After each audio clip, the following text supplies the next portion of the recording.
السلام علیکم، کیسے ہیں آپ سب؟ امید ہے کہ آپ سب خیریت سے ہوں گے۔ اللہ پاک آپ سب کو اپنے حفظ و امان میں رکھے، آمین۔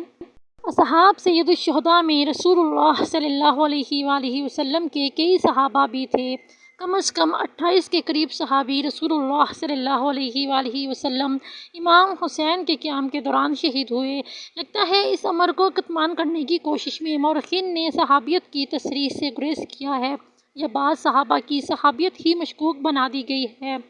فضیل بن زبیر کے مطابق امام حسین کے رکاب میں شہادت پانے والے افراد میں صحابہ رسول اکرم صلی اللہ علیہ وآلہ وسلم کی تعداد 6 اور مسعودی کے بقول 4 تھی۔ بعض معاصر مورخین اور محققین نے بھی صحابہ کی تعداد صرف 5 بیان کی ہے۔ مگر تاریخی کتب کی ورق گردانی سے امام حسین کے صحاب اور انصار میں نبی اکرم صلی اللہ علیہ وآلہ وسلم کے یہ 28 صحابہ کرام ملتے ہیں جو ابن زیاد کے حکم سے عاشوراء کے دن واقعہ کربلا میں شہید ہوئے یا اس سے کچھ پہلے یا بعد میں کوفہ یا گردونواں میں شہید ہوئے۔ میثم تمار کوفہ میں شہید ہوئے، مسلم بن اوسجا ازدی کوفہ میں شہید ہوئے،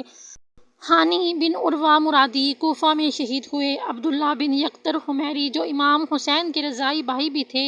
انس بن حارث کاہلی، حبیب بن مظاہر ازدی، مسلم بن کثیر ازدی یا اسلم بن کثیر ازدی، بکر بن حی تیمی، جابر بن عروہ غفاری، جنادہ بن کعب انصاری، جندب بن حجیر خولانی کوفی، ظاہر بن عمرو اسلمی، زیاد بن عریب ابو عمرو، سعد بن حارث موالی امیر المؤمنین، حبیب بن عبداللہ نہشلی مولا الحرث، شوذب بن عبداللہ حمدانی الشاکری، عبدالرحمن بن عبداللہ ارحبی، عبدالرحمن بن عبد رب الخزرجی، عبداللہ بن ابو سفیان بن حارث، عقبہ بن سلد جہنی، عمار بن ابی سلامت حمدانی، عمرو بن زبیعہ زعبی، اون بن جعفر طیار،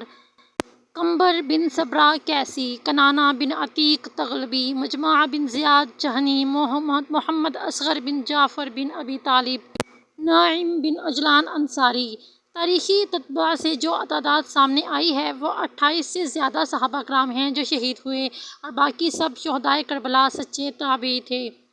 اس سے یہ بات واضح ہوتی ہے کہ یہ تمام صحابہ کرام جو صحابہ رسول اللہ صلی اللہ علیہ وآلہ وسلم تھے، یہ واقعہ کربلا کے دوران شہید ہوئے۔ یہ وہ صحابہ کرام ہیں جن کے نام جو ہیں وہ کتابوں میں نہیں ملتے، بہت کم روایات میں ان کا ذکر آیا ہے۔ امام حسین علیہ السلام کے اصحاب و انصار میں سے 2 افراد ابتدا میں یزیدی لشکر کے ہاتھوں اسیر ہوئے اور بعد میں شہید ہوئے۔ ان میں سے ایک سوار بن منعم حمدانی، زیارت رجبیہ میں ان کا نام سوار بن ابی عمیر نہمی ہے،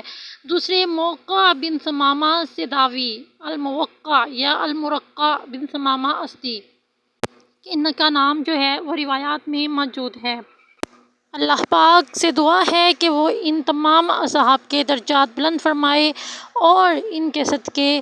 ہماری مغفرت فرمائے اور ہمیں دین ایمان کی دولت سے مالا مال فرمائے، آمین بجاہ النبی الامین وصلی اللہ تعالیٰ علیہ وآلہ وسلم۔